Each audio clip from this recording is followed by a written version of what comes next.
gitu tolong dong. Baik teman-teman semuanya, mungkin apa yang saya berikan sedikit sharing bukan berarti kemudian saya lebih hebat atau apa dari teman-teman, tapi mungkin sharing-sharing dari apa-apa yang saya miliki, mudah-mudahan ada yang bisa bermanfaat buat kita semua. Jangan berantem, santai-santai. Ya, di belakang nanti dibikin panggung. Baik teman-teman, kita mulai dengan sedikit membahas sejarah ya. Ketika kita melihat dulu pada tahun 1453 muncul seorang pemuda yang mana dia itu berhasil membuktikan janji dari Rasulullah SAW. Ketika dalam hadisnya itu Rasulullah mengatakan bahwa suatu hari Konstantinopel itu akan dibebaskan dan yang menjadi pemimpin adalah pemimpin yang terbaik dan pasukannya merupakan pasukan yang terbaik. Ya, pemuda ini tentu kita udah kenal. Siapa, ada yang tahu siapa orangnya? Muhammad Al-Fatih, yang pada usia 21 tahun dia berhasil membebaskan kota Konstantinopel yang pada saat itu sudah ratusan tahun tidak pernah ada yang berhasil membebaskannya. Lalu kemudian kita mundur lagi ke masa beberapa ratus tahun sebelumnya, ketika di tahun 1187 Masehi ada seorang pemuda juga yang bernama Salahuddin Al-Ayyubi yang dia itu terkenal karena kepemimpinannya yang luar biasa dan dia berhasil membebaskan Al-Quds pada saat itu dari tentara salib.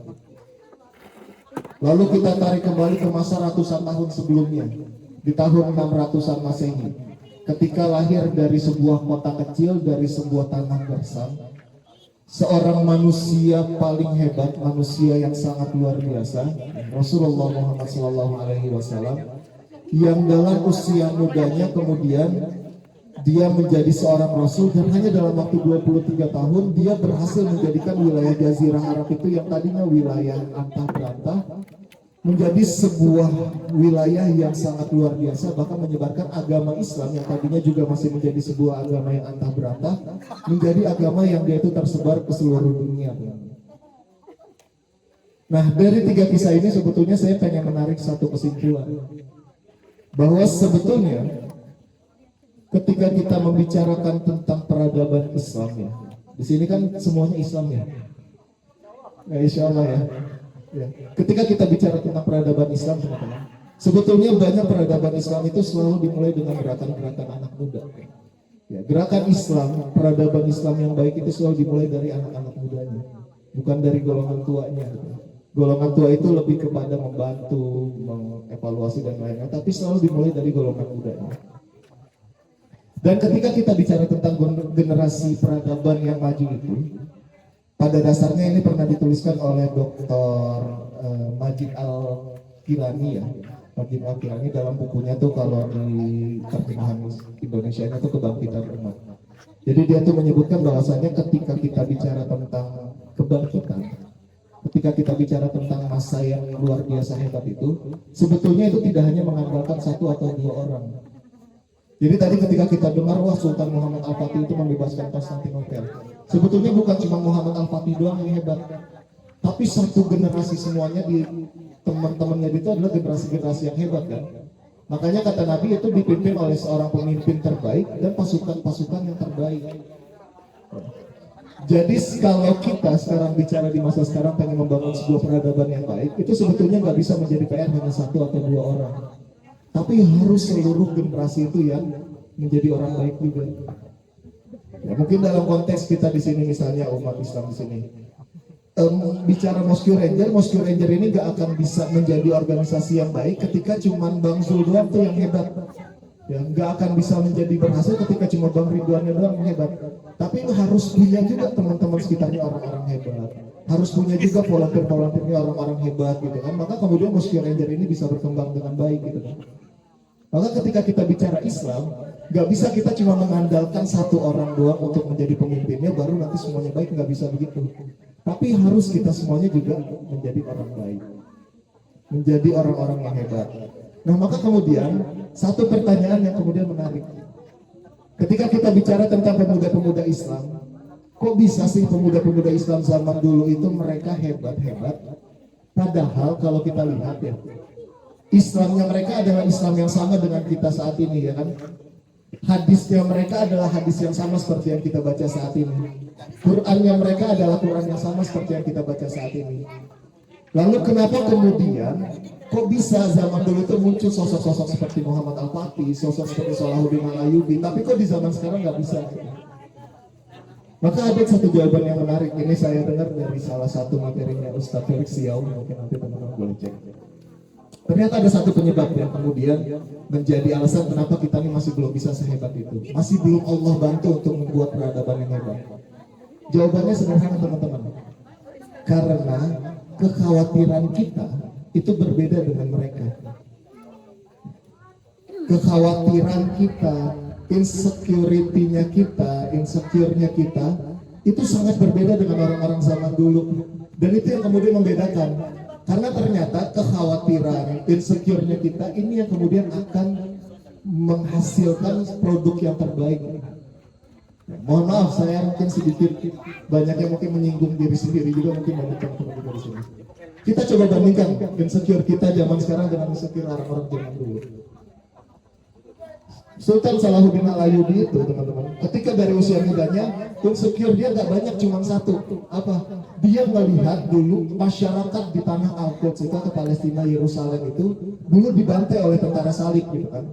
Dan itu menjadi insecure-nya dia khawatir dengan hal itu, maka dia berusaha bagaimana caranya supaya dia bisa membebaskan Al-Quds. Kita balik ke Muhammad Al-Fatih misalnya. Dari kecil Muhammad Al-Fatih itu dia dididik untuk menjadi seorang yang insecure, menjadi seorang yang khawatir dengan perkembangan agama Islam. Bagaimana setiap hari itu sama ayahnya itu Muhammad Al-Fatih itu kan diajak ke atas menara masjid. Ya, Sultan Murad nama ayahnya.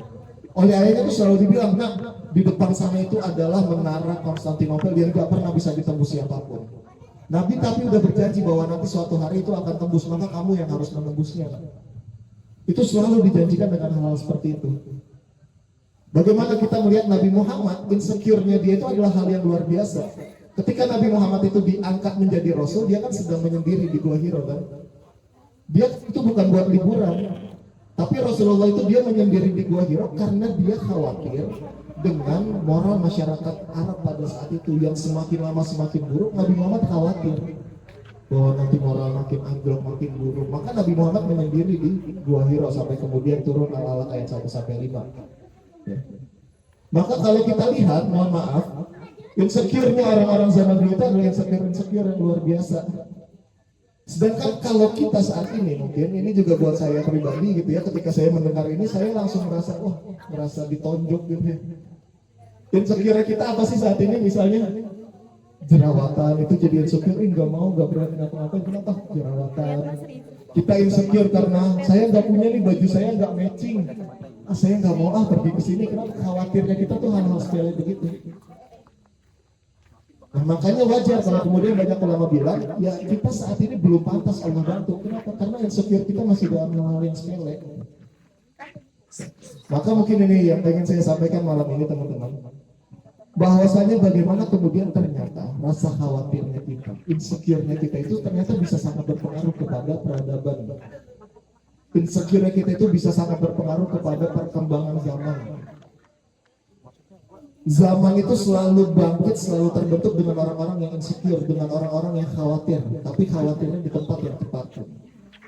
Soekarno bisa memerdekakan Indonesia proklamasi ya karena dia insecure, karena dia khawatir karena masyarakatnya dijajah. Nah, maka ini juga menjadi satu hal yang perlu untuk kita perhatikan. Bagaimana saat ini kita ubah tuh semua insecure yang kita punya, yang mungkin tadinya pada masalah-masalah yang masih sepele, kita ubah bahwa ternyata masih banyak loh hal-hal yang perlu lebih jauh kita pikirkan. Karena ternyata insecure-nya kita, rasa khawatir ini sangat berdampak dengan bagaimana pemikiran kita, teman-teman. Kalau kita khawatirnya misalnya tadi kita dari Jakarta sampai dengan ke sini. Kalau khawatirnya kita itu hanya pada perjalanan Jakarta sampai dengan Bogor, maka ya sudah, yang menjadi rasa khawatir kita hanya itu yang kita pikirkan, nih nanti di jalan macet enggak, nanti di jalan hujan enggak, nanti jadi. Tapi kalau seandainya kita pikirkan itu lebih jauh, maka akan berbeda pemikirannya. Akan berbeda antara orang-orang yang dia khawatir dengan sesuatu yang jaraknya 10 km dengan hanya khawatir dengan jaraknya 1 km gitu. Nah makanya kenapa kemudian umat Islam itu sebetulnya bisa menjadi agama yang terbaik, karena kita tuh dididik dari pemikiran, teman-teman. Ini yang membedakan umat Islam dengan umat-umat lainnya. Ini yang membedakan umat Islam dengan orang-orang yang kemudian tidak mau taat dalam menjalankan agamanya. Apa yang membedakan? Umat Islam itu dari dulu kita dididik dengan visi kita jauh ke depan. Dengan visi kita adalah akhirat. Ya. Maka akan berbeda ketika visi kita itu akhirat dengan orang-orang yang visinya cuma dunia. Karena ketika visi kita itu adalah akhirat, maka yang terbangun oleh kita itu adalah wah nanti apa yang kita lakukan akan dipertanggungjawabkan. Tidak pedulinya kita dengan saudara-saudara kita yang saat ini sedang menderita mungkin di Palestina itu akan dipertanggungjawabkan. Ketidakpedulian kita dengan mungkin saudara-saudara kita yang sedang sulit itu akan dipertanggungjawabkan. Dan itu yang akan menjadi visi yang terus terpikirkan oleh kita dan kita akan terus mencari tahu bagaimana cara penyelesaiannya. Maka itu yang menjadi visi itu orang Islam itu visinya itu adalah akhirat, visinya itu jauh ke depan. Maka itu yang harus kita ubah teman-teman. Bagaimana kemudian ketika kita bicara visi, kita bisa bicara tentang insecure-nya kita, maka kita harus mengubahnya menjadi insecure yang tepat. Kalau kita sudah insecure kita itu adalah untuk hal-hal yang jauh ke depan, hal-hal yang lebih besar, maka energi kita nggak akan habis untuk ngurusin hal-hal yang sepele. Barangkali sekarang kenapa belum banyak di antara kita yang bisa berkembang lebih jauh, ya karena tadi mungkin insecure kita masih pada hal-hal yang sepele, sehingga kemudian energi kita sudah habis dengan itu. Ya, mohon maaf tadi balik lagi. Mungkin misalnya tadi insecure kita dengan pakaian, energi kita habis. Gimana ya biar saya pagi ini bisa berpakaiannya biar bagus? Bagaimana biar saya bisa cantik hari ini? Tapi kita lupa memikirkan gimana ya biar hari ini saya bisa semakin bermanfaat? Gimana ya biar hari ini saya bisa membantu banyak orang lain? Jadi energi kita habis pada insecure yang sepele sampai kita lupa pada masalah-masalah lain yang lebih besar. Dan itu yang kemudian perlu kita kembangkan karena berkaitan dengan bagaimana visi kita, insecure kita, mari sama-sama kita ubah kepada ranah-ranah yang lebih tepat. Banyak hal-hal yang perlu kita pikirkan teman-teman kalau ingin membangun peradaban Islam. Dan yang kedua mungkin ini menjadi poin yang terakhir. Ketika kita bicara tentang pergerakan pemuda zaman dulu, yang kemudian menjadi pembeda juga adalah bagaimana orang-orang zaman dulu itu berusaha untuk mereka mencari sesuatu di mana mereka bisa berperan dengan sebaik-baiknya di situ. Dan ini yang harus kita cari teman-teman. Kira-kira peran apa yang bisa kita lakukan di dunia ini?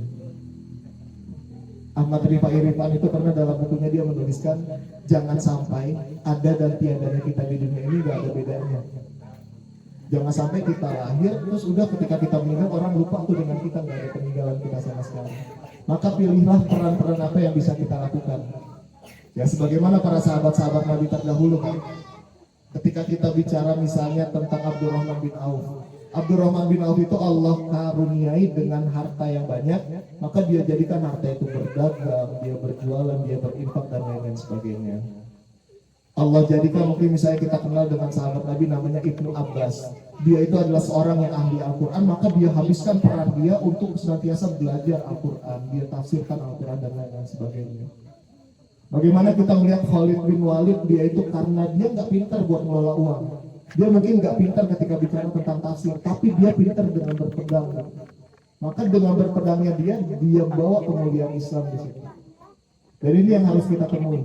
Bagaimana kemudian peran apa yang bisa kita lakukan? Peran-peran seperti apa yang kemudian kontribusi yang bisa kita berikan kepada masyarakat, kepada peradaban Islam, sehingga kemudian kita semuanya yang ada di sini bisa menjadi orang-orang yang nantinya tuh ya mudah-mudahan bisa sebagai pembawa peradaban Islam yang lebih baik. Mungkin itu teman-teman dua hal itu yang saya rasa perlu untuk kita ingat gitu ya. Bagaimana kemudian yang pertama kita ubah insecurity kita, insecure-nya kita ubah supaya menjadi tempatnya lebih tepat. Khawatir itu hal yang wajar, insecure itu hal yang wajar, tapi kita harus pintar-pintar memilih insecure mana yang bisa bermanfaat untuk kita, bisa bermanfaat untuk umat. Yang kedua, cari peran-peran apa, kontribusi apa yang bisa kita lakukan, dan kerjakan apapun yang bisa kita lakukan, dan niatkan tujuannya adalah untuk membangun peradaban Islam, niatkan untuk membawa untuk keikhlasan kita kepada Allah.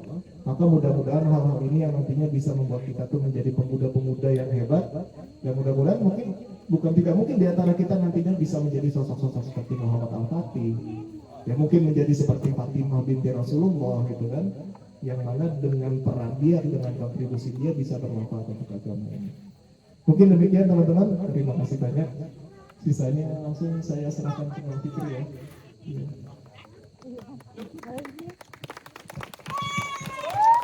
Assalamualaikum warahmatullahi wabarakatuh. Insecure, apa yang dikhawatirkan dari kehidupannya. Nah, permasalahannya adalah gimana kita bisa sampai ke situ. Nah, insya Allah yang saya sampaikan kali ini, saya akan coba menjembatani dari level yang agak teknis.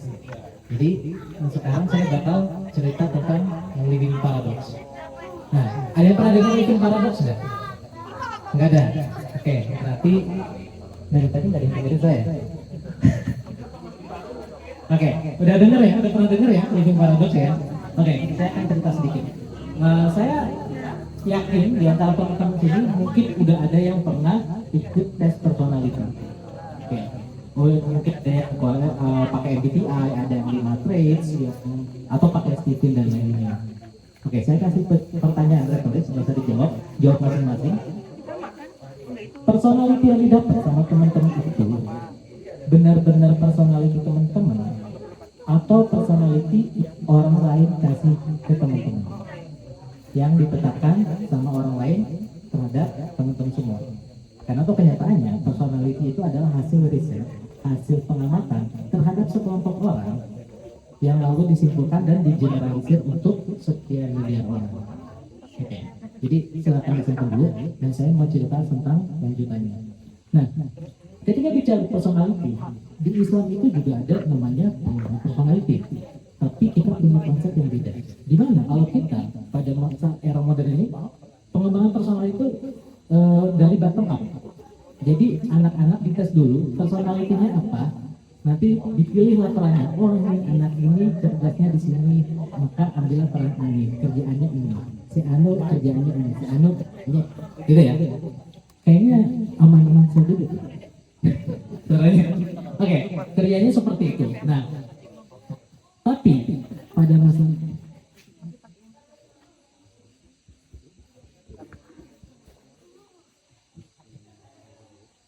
tapi sebetulnya dalam Islam pengembangan personality itu nggak gitu. Konsep kita itu adalah top down. Ya, jadi konsep di Islam itu pengembangan personality itu nggak dicek dulu personalitinya seperti apa, trait-nya seperti apa, lalu kembangkan dari situ. Enggak. Kita di Islam itu udah jelas.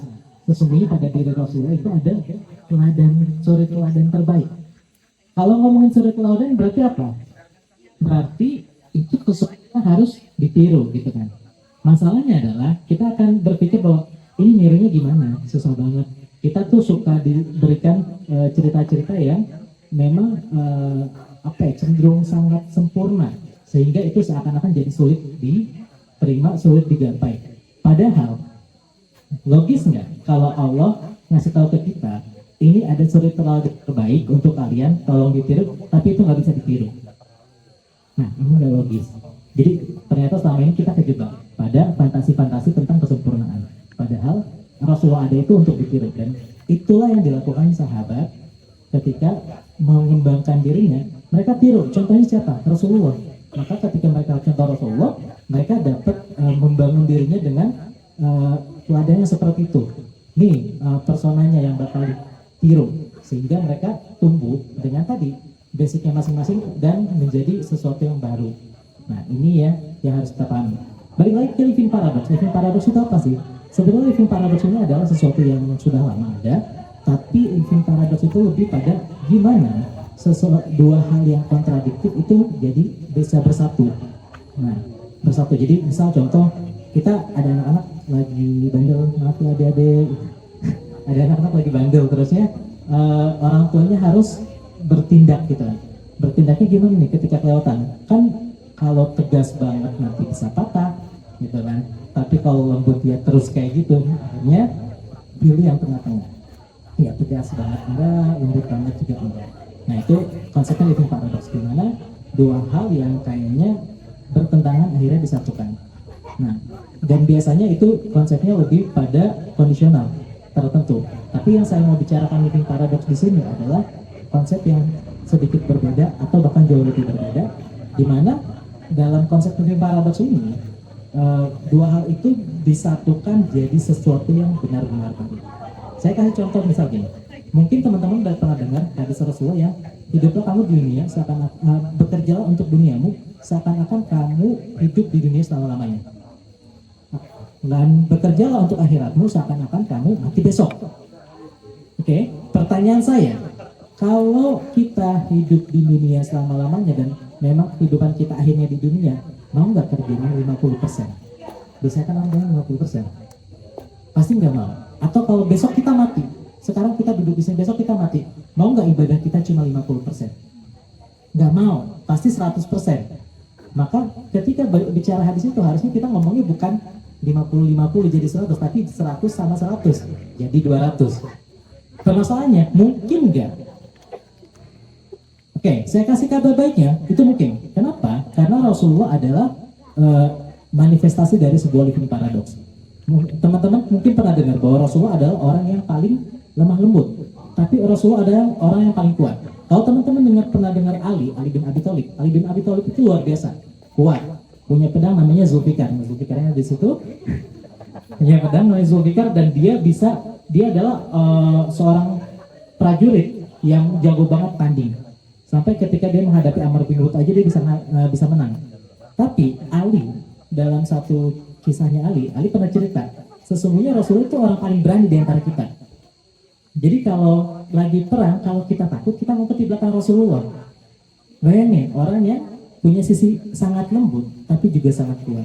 Begitu juga dalam konsep yang lain. Rasulullah itu pemalu, sangat-sangat pemalu. Sampai-sampai ada sahabat yang mengatakan, Rasulullah itu saking pemalunya itu kayak anak gadis. Kalau lagi malu tuh sampai merah mukanya gitu. Tapi orang yang sama, yang sangat pemalu itu bisa berdiri di depan ribuan orang, menjadi orator ulung, bisa memberi arahan untuk semua orang, bisa jadi panglima. Ini kan dua hal yang bertentangan, tapi ternyata bisa disatukan. Dan kenapa itu bisa disatukan? Karena dalam konsep Islam sebetulnya dua hal itu nggak bertentangan. Dua hal itu adalah dua hal yang sama-sama merupakan alat yang bisa digunakan sesuai dengan kondisinya. Nah, ini yang kalau kita mau, kita bisa keluar dari sini. Pertanyaannya adalah apakah teman-teman mau keluar atau tidak. Tapi sekarang saya cerita sedikit, bisa nggak keluar dari sini. Saya akan cerita sedikit tentang sedikit sejarah hidup saya, dan bagaimana saya keluar dari konsep yang tadi, dari kotak-kotak personality yang orang buat. Saya lahir di keluarga yang guru semua, dan saya bukan anak yang brilian. Kalau dulu mungkin tahun 90-an itu anak-anak itu dinilai cerdas atau tidaknya dari IQ-nya. Nah, itu udah paten banget. Jadi kalau ada IQ-nya anak tinggi, itu orang tua akan sangat bangga. Dan sayangnya IQ saya cuma 103. 103 itu ya cukup rata-rata, nggak tinggi, nggak pintar gitu. Nah, itu terjadi dan saya ngerasa tidak diterima. Sampai pada satu waktu, saya pernah koma 3 hari. Saya koma 3 hari. Orang tua saya itu dipanggil dokter, lalu disuruh pulang. Cuma bicaranya dokter gitu doang, ibu pulang ke rumah, kasih tahu ke semua keluarga, tolong anaknya direlakan saja. Ini udah nggak mungkin selamat. Nah, qadarullah saya selamat, qadarullah saya bangun lagi. Nah, saat itu berubah hidup saya. Dimana yang tadinya saya tuh ya udah nggak apa-apa, emang nggak pinter gitu, gue nggak pinter. Tiba-tiba akhirnya kok kayaknya hidup itu mudah sekali hilang gitu. Ternyata dengan sedikit gerakan itu bisa tiba-tiba berakhir. Maka saat itu saya mulai berpikir gimana caranya saya punya bekas, gimana saya pulang saya punya warisan. Nah, dari situ saya mulai berpikir apa yang bisa saya kerjakan, dan saya mulai berusaha mengubah diri saya. Yang pertama saya lakukan, saya mulai belajar. Saya belajar waktu SD itu saya koma waktu SD kelas 5. Saya mulai belajar dengan cara yang agak nyeleneh. Jadi saya belajaran SMA langsung. Walaupun nggak ngerti, belajar aja. Sampai ketika masuk SMP, ternyata yang saya biasanya nggak pernah ranking, saya ranking 2. Dan ketika di tes IQ-nya naik jadi 135. Saat itu semua orang bangga, tapi saya punya masalah lain. Menurut saya kalau sampai dinilai aja itu nggak bisa gitu, nggak bisa saya wariskan. saya harus punya yang lain, maka saya berusaha mengubah diri saya jadi sesuatu yang lebih. Nah, saya cari role model saya waktu itu Rasulullah. Masalahnya saya nggak kayak Rasulullah, saya anak yang cengeng, pemarah, suka menyalahkan orang lain. Jadi saya tipikal orang yang kalau punya masalah, maka semuanya salah kecuali saya. Ya, mungkin ada yang relate. Jadi semuanya harus salah tapi bukan saya. Nah, itu menurut saya kalau saya punya konsep idealnya adalah Rasulullah, itu nggak mungkin bisa saya pakai. Maka saya harus berusaha merubah itu semua. Saya mulai eksperimen dengan personality. Dulu saya baca psikologi, saya mulai eksperimen dan saya coba bikin 6 personality yang bisa saya pakai dalam waktu-waktu tertentu. Dan itu menarik kenapa? Karena ternyata personality kita bisa diatur. Saya bisa ngatur personality, saya bisa jadi orang yang sangat melankolis dan bisa langsung nangis ketika dengar cerita, dan dalam waktu beberapa menit kemudian saya bisa jadi orang yang sangat kasar. Bermain karena tadi saya bermain dengan personality. Jadi saya punya personality yang cenderung culas, ada personality yang sangat melankolis, personality yang full logis dan lain-lain. Nah, setelah percobaan itu, saya merasa ini nggak efektif karena pada akhirnya saya ribut sendiri di kepala. Maka saya lakukan next eksperimen. Waktu SMA itu saya kerjakan itu di SMP. SMA saya coba digabungkan personality ini, tapi saya cuma ambil bagian terbaiknya aja. Jadi karena saat bikin personality ini, saya bikin bagian-bagian terbaiknya, lalu saya ambil, lalu saya coba satukan, sampai akhirnya dengan banyak latihan, banyak mencoba, itu bisa jadi yang saya sekarang. Pertanyaannya itu mudah atau enggak, dan kalau ada pertanyaan itu mudah atau enggak, itu jelas susah karena saya butuh waktu bertahun-tahun untuk studi itu. Tapi kalau ditanya bisa atau enggak, itu bisa. Implikasinya apa? Ini membuktikan bahwa sebetulnya personality kita itu enggak dikotakin. Orang lain mengkotakkan, kita terima, lalu kita ambil itu jadi bagian diri kita, dan kita akhirnya asik di dalam kotak itu. Misal contoh, saya mah, nah mungkin ada yang kenal konsep Stephen. Karena saya dulu di Garut kalau gitu itu banyak pakai Stephen. Jadi saya ceritain Stephen. Saya mah kayak jadi ya emang cuma kayak gitu. Saya mah SE nggak bisa yang itu gitu. Saya mah FI atau mungkin yang MBTI. Saya mah INTJ emang kalau INTJ mah gayanya kayak gini gitu. Akhirnya semua konsep-konsep personality ini cuma jadi bahan buat kita membenarkan kekurangan kita sendiri. Kita nggak pernah mau naik lebih lagi karena tadi konsepnya adalah bottom up bukan top down. Nah, baik, karena udah ngantuk, nanti saya percepat aja. Nanti habis ini biar ada tanya jawab. Nah, jadi setelah itu apa yang dilakukan? Gimana caranya kalau memang pengen ngelakuin ini? Saya punya langkah teknisnya. Jadi cuma tinggal pertanyaan teman-teman mau nggak keluar dari situ. Kalau mau saya kasih langkah teknisnya. Langkah teknisnya yang pertama satu. Jadi teman-teman kan nggak usah bikin 6 personality, nggak usah berantem sama diri sendiri. Saya kasih langkah teknisnya. Langkah teknisnya yang pertama satu adalah tentukan role model. Jadi ini penting ketika kita berbicara tentang development. Self development, tentukan siapa role model, siapa yang mau diambil. Bisa satu, bisa lebih dari satu. Misal, saya pengen niru Rasulullah. Saya pengen niru Umar. Saya pengen niru Rasulullah di sininya. Saya pengen niru Umar di sininya. Saya pengen niru Ali di bagian ini. Lalu kumpulkan, setelah punya role model ini, kumpulkan trait-trait terbaiknya. Karakter-karakter terbaiknya, apa yang mau kita ambil dan mau kita bayar buat diri kita. Bikin catatannya. Lalu, yang ketiga, mulailah bertindak sebagaimana karakteristik tersebut. Jadi kalau mungkin gini, di antara kita mungkin ada yang suka menyalahkan. Kalau lagi ada masalah, kayaknya enaknya nyalahin semua orang. Pokoknya siapa aja yang bisa ditunjuk kita. Ketika kita berpikirnya, saya pengen jadi kayak Rasul, maka kita harus berhenti itu. Kita harus bertindak sebagaimana kalau Rasulullah bertindaknya gimana. Maka itu yang kita coba bayar.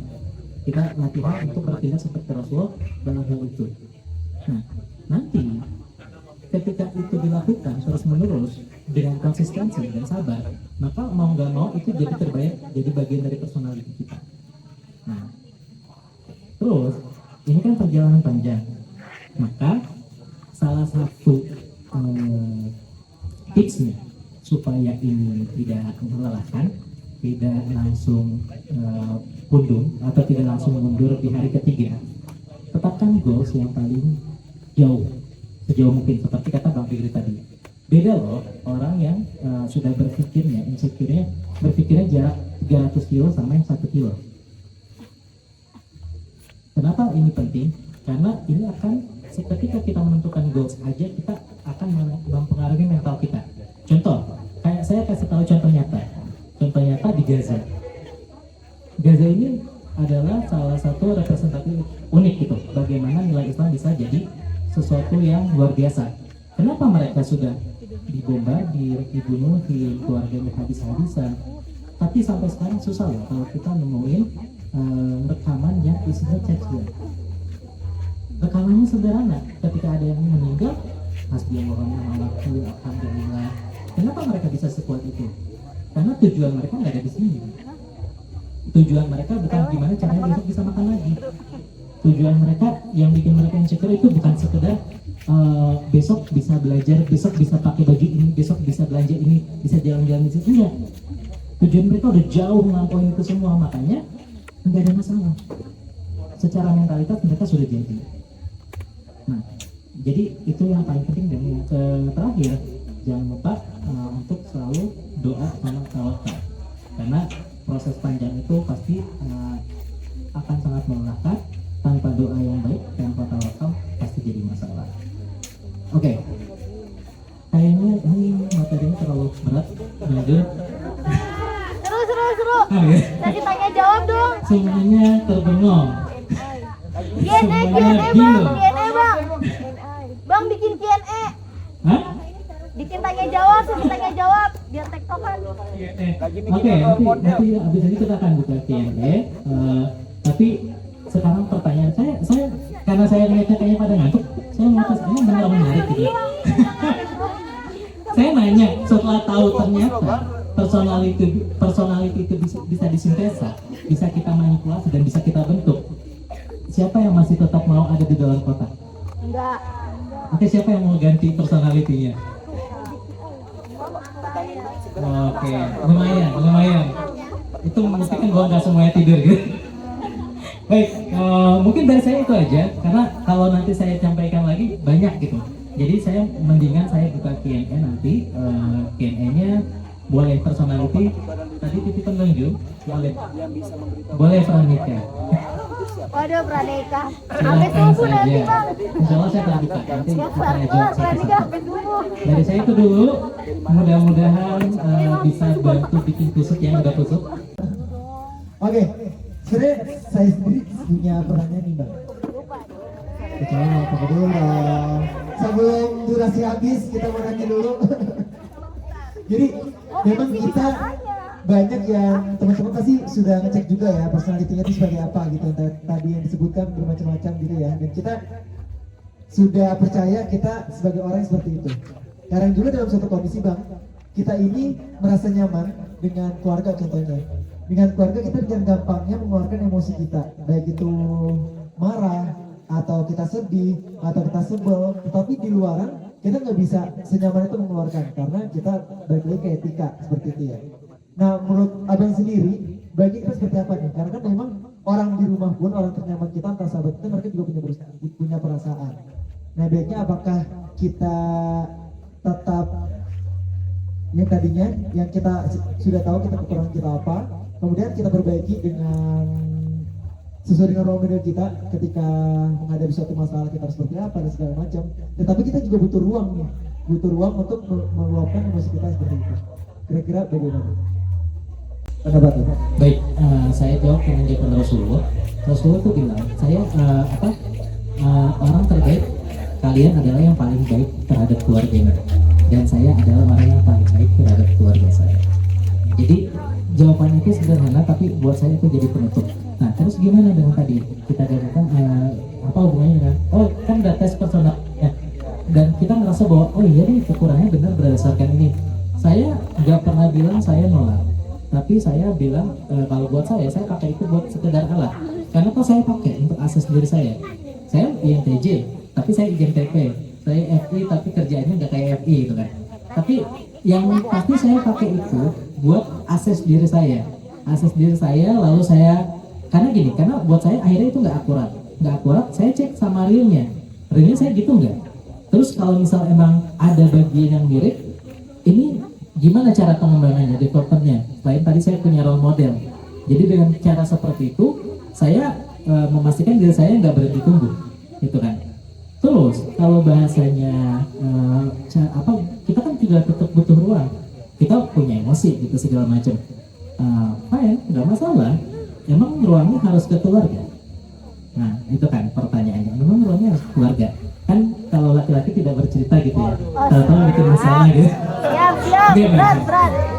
Enggak, pertanyaan gini. Kalau laki-laki nggak bercerita, lalu dia gimana cara dia bertahan? Nah, sebetulnya saya punya jawaban buat temen yang laki-laki, cara bertahannya gampang. Cerita, jangan sama cerita sama Allah langsung. Kalau punya emosi marah, silakan ngadu sama Allah. Kalau dulu saya gini deh. Kalau orang yang pernah kenal saya kecil, melihat saya sekarang itu aneh. Karena saya adalah orang yang paling cengeng, gampang nangis, dan pemarah. Saking pemarahnya saya itu pernah punya kasus saya mukulin semua teman laki-laki di kelas saya. Waduh. Satu kelas ya. dan saya ingat betul teman laki-laki yang terakhir saya pukul di ruang guru. Di depan guru saya yang kebetulan teman ibu saya. Oh. Jadi kasus loh. Tapi alhamdulillah sampai detik ini saya masuk orang yang sangat sulit marah.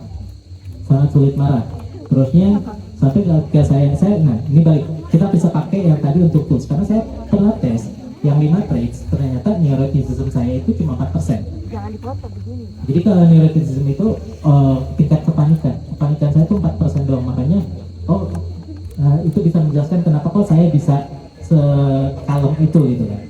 Tapi itu kan cuma menunjukkan hasil akhirnya, prosesnya kayak gitu kan, prosesnya kayak gitu. Kalau saya pernah prosesnya dalam itu kan turbulensinya banyak gitu.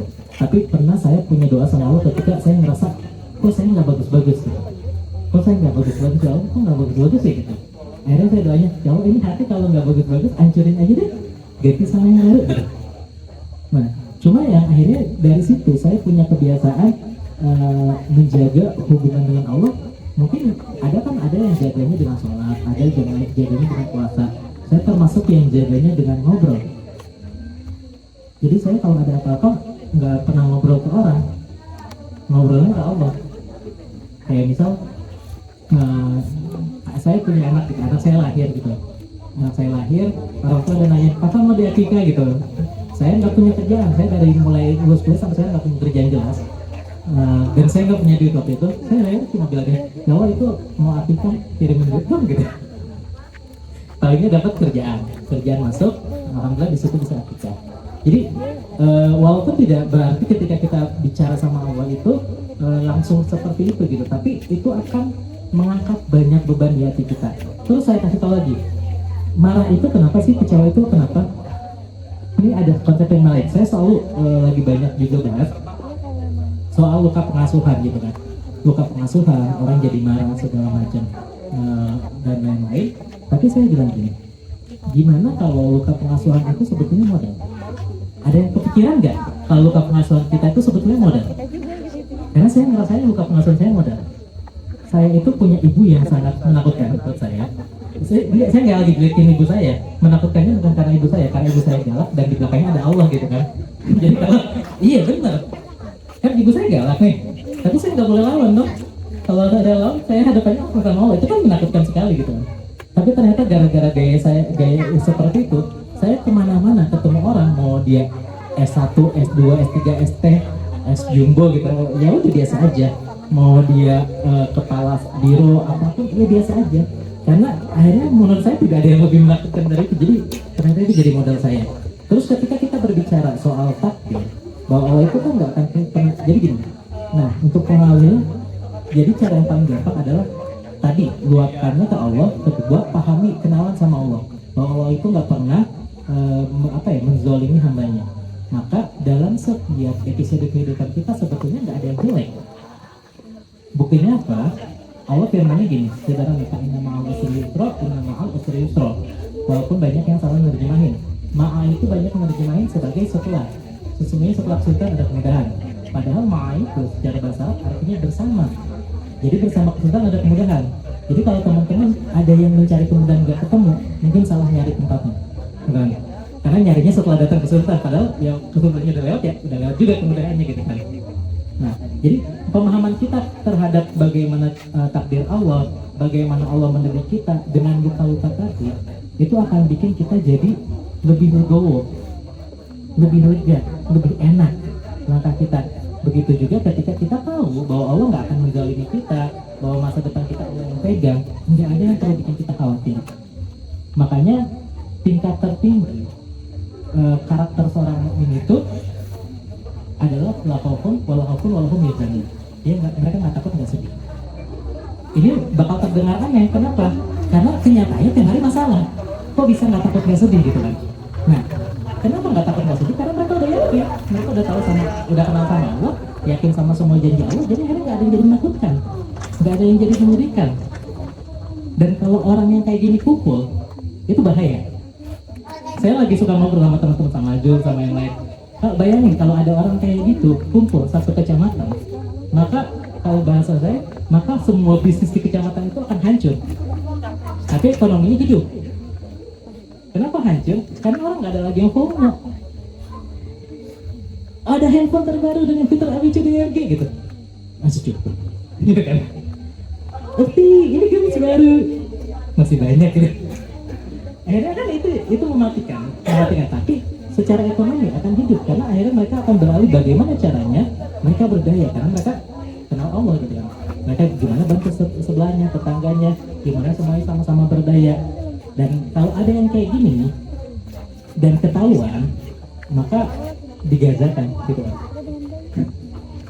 Ya kan sekarang kalau kita lihat ada nggak sih model yang kayak gini, ada di Gaza. Makanya kenapa Gaza harus dihancurkan?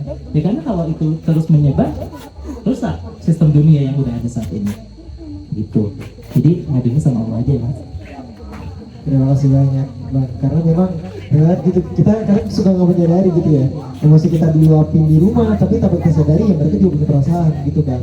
Merasa batuk nyaman, tapi ya mereka keluarga kita gitu sih. Tapi insya Allah abis ini udah sadar ya. Sudah sadar. Gitu, baik. Ada yang mau bertanya boleh 1, 2, 3. Bang Riza silakan.